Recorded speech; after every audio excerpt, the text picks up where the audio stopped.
So by the way, if you didn't listen to or watch the previous episode, make sure and do that first, because on that episode, we covered a lot of pre-work to do prior to the interview. And if you skip those steps, then the rest of this is not going to be nearly as beneficial for you. It could lead you to kind of make some challenging hires or hiring mistakes.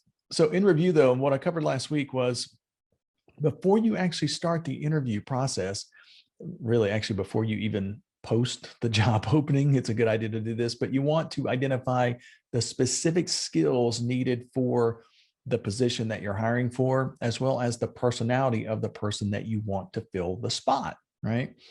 So let's assume that you've done this and now you're preparing for the actual interview. Then then there are certain questions that you're going to want to ask, and the questions that you ask, or the ones that you create anyway, you want to ask those questions that help you better judge potential candidates. So with that criteria in place, basically, what a lot of times what folks will ask is, well, is there like a standard set of questions that I should ask people? Yes and no. In fact, I'm going to give you a list of questions that you can use or you can alter. However, I would encourage you not to use those questions word for word. I would encourage you to pick or create your own questions that help you gain the information that you need to make a better hiring decision, which we'll talk about as we kind of go. But in addition to determining the skills needed and the personality needed, you also want to discover one additional thing, one thing that we didn't cover on the episode last week. Does that candidate mesh well with your company culture? So, with all that being said, let's kind of talk about how to kind of create these questions so that you get better information. All right, so there are a few little tips that you can use that will help you make a better, after you collect the data, make that data easier for you to come up with the best candidate. And one of those things is that you want to ask the same or very similar questions to each candidate. This is going to let you compare each one of those candidates using the same criteria. I would encourage you to have kind of a standard list. Obviously it's not critical that you make it a checklist. It's not critical that, if you have 10 questions that you want to ask each candidate, it's not really critical that you ask every single question in the same exact way, in the same exact order, and all that kind of stuff. It's more important that you're covering the same content with each candidate so that you can better compare the data at the end. So one of those things that you want to do, by the way, when you kind of create this list of questions, is in your list of questions, you want to choose some questions that are going to help you assess the actual skills of the candidate. I mean, those are the ones that we typically ask anyway, the questions that are related to the skill. In some questions, you want to ask certain questions that will help you determine their personality, right? So like, for instance, you might say, do you consider yourself to be more detail oriented and task oriented, or more people oriented? Something like that, right? So questions like that will help, where it's kind of an either or for them, can help you determine the personality. Then finally, you want to add in questions that help you determine if their values mesh with the corporate values that you have at your company or your organization. In a moment, by the way, I'm going to give you a list of that sample list of questions that I kind of talked about. But first, though, let's kind of talk about the values part, because this is one of those tips that it revolutionized the way that I hire people here at my own company. And so I would suggest that you include this into your hiring criteria, because once we started doing this, we elevated our hiring to a much, much, much higher level. All right, so ask questions to determine the values of the people that are interviewing you. I'll give you a real example of how we use this at our office, and maybe that will help. But just before COVID hit in 2020, this is at the end of 2019, my executives and I set this really audacious goal to quadruple the size of the company. I know it was really awful timing because the moment that we started to implement it, COVID hit and everything went to hell in a handbasket, and we had to pivot and do a whole lot of different things. But the exercises that we did prior to COVID hitting caused us to go through COVID at a much more effective in a much more effective way. And I'll kind of share that with you. So we knew that during that time, this is, like I said, pre-COVID into 2019, we know, my executives and I, we knew that we were going to need to hire new candidates to help us get to that goal. If we're going to grow that much in that short of a period of time, we're going to need a whole lot more folks on our team. We also knew that the company revenue had plateaued a few years prior. We'd hit this really cool level, and we're all pretty happy. We're doing pretty well as far as revenue. But I realized that to get to the next plateau, to kind of break through that ceiling and get to the next level, we would probably need to make some changes in personnel. The folks who got us there, they may not be the people to actually get us to the next level. So one of our team members had a brilliant idea. So we had a list of our corporate core values, and we totally live by these core values. And what she said was, hey, why not score our current team members based on each of those core values? And so to experiment, I and the two executives that did this, we scored each other first. That's the first thing that we did. And not surprisingly, each of us scored pretty high in each of the areas, because that's, like I said, we kind of live and breathe this stuff. Next, though, we scored every single one of our team members. And interestingly, the team members who scored very high in our values were also the ones who appeared to be the most productive for the company as well. The ones who scored in the lower levels were kind of mediocre by comparison. They were still good. I mean, we still quality employees, but the ones that scored highest in the values were the ones that we kind of look at and we go, oh my God, those are the people. We want more people like those people, right? So the technique works so well for our current team that we made it a part of the hiring process. So in addition to asking questions to determine the skills of the candidate, we now ask questions to help us determine their values as well. So like, for instance, one of our top core value of the company, of the Leaders Institute, is responsiveness. We send out, it's basically for our company, one of the things that we hear most often is folks will sometimes send us an email or fill out a web form on our websites, or chat with us on social media or something like that. And they get a response like in 2 minutes or 3 minutes. I mean, really, really quick. And a lot of times, if it requires a phone call, folks that we call up and they'll go, oh my God, I'm still on your website. How did you do that so quickly?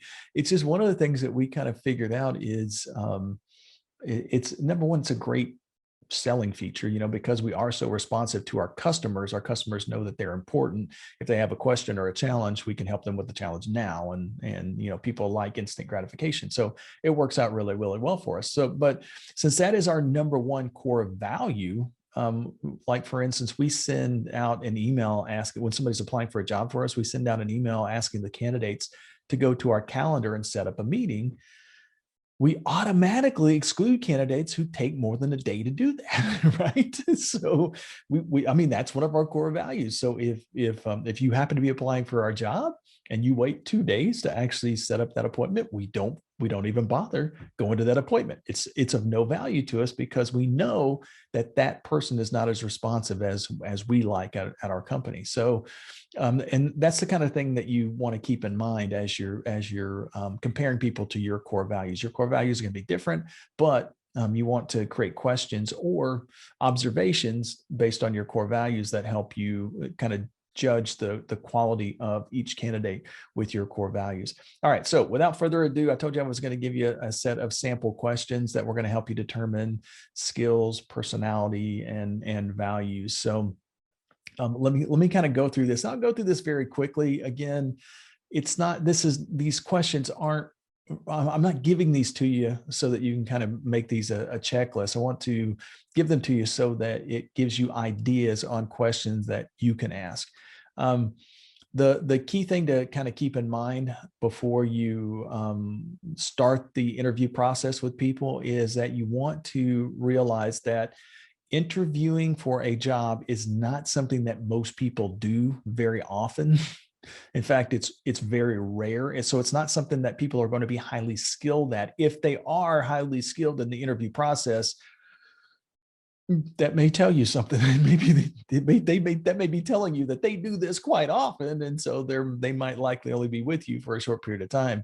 So keep in mind that most of the time when you ask questions of people, they're going to be really, really nervous. Don't let the nervousness that they show keep you from seeing the true value of the answers that they give and the behavior that they're exhibiting to you, because sometimes that nervousness will cause people to kind of act in a way that's not kind of normal or natural. So just kind of keep that in mind.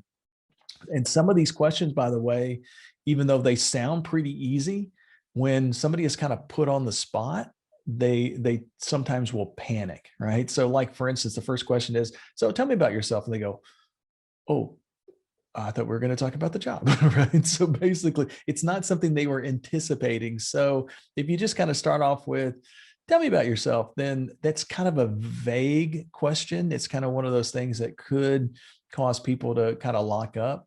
So instead, you might start with something like, if you saw something on their resume that was interesting outside of their experience, maybe they put something about volunteering or something like that.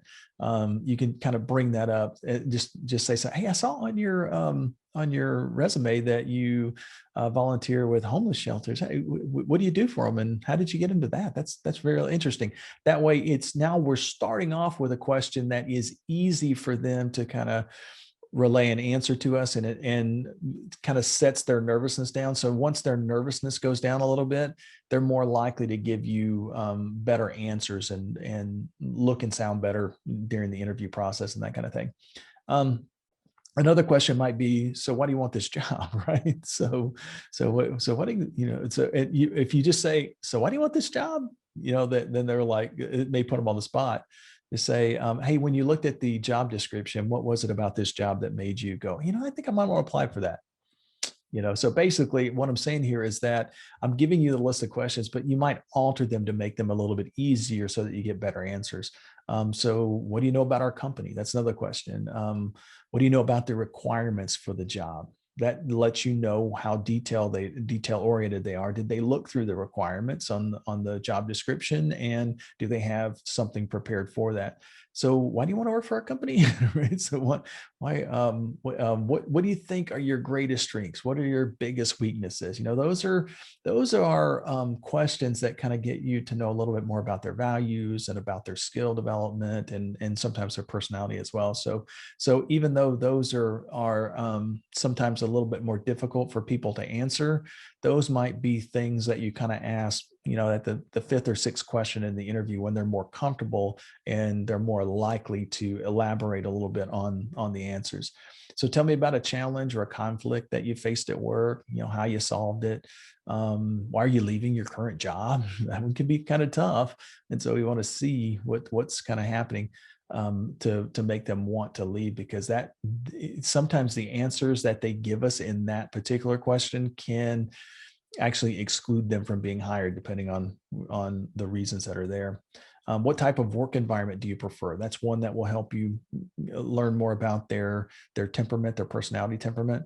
Now, obviously, these are just a few sample questions. What you really want to do is pick questions that more immediately relate to the position that you're filling, right?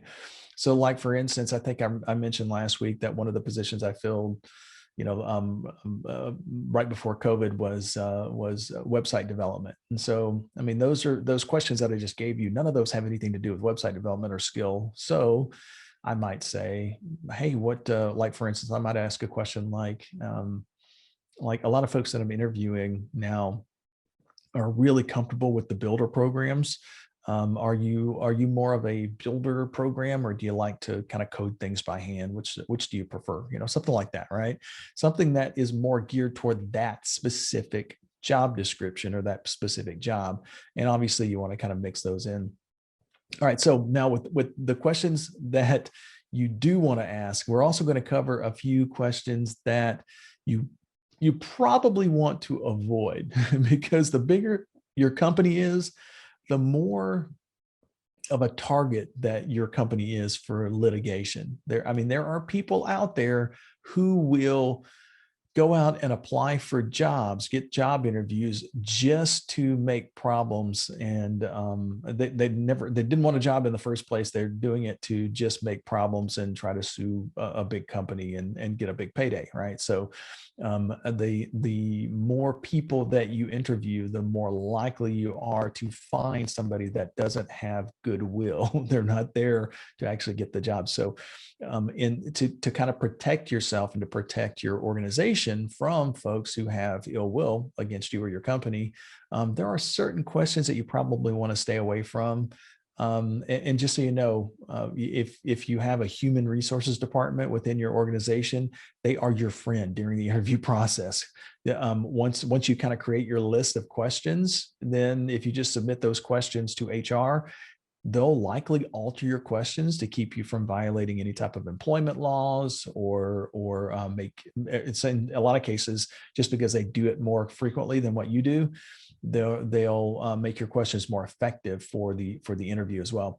So if you don't have an HR department, then here's a list of questions that you probably want to avoid. You probably want to avoid questions about age, race, ethnicity, color, gender, sex, sexual orientation, gender identity, country of origin, childbirth, birthplace, religion, disability, marital status, family status, pregnancy, veteran status, and in some cases, salary. In some states, they actually prohibit you from asking candidates about previous salaries that they had.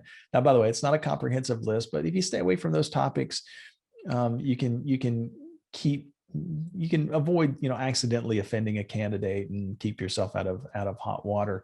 Now, with all that being said, that it sounds like, oh my God, that's a long list of things that we can't talk about. In most cases, those things typically don't come up anyway, right? Unless you are purposefully trying to create exclude somebody from your workplace or something like that, then most of the time questions like that aren't really going to come up. So I kind of throw that out there just to keep you from falling into a trap. But for the most part, I've never in the history, even before I started studying stuff like this, I never in the history asked anybody about any of those things ever, because they don't come up. They're not important to the job. So just kind of keep that in mind.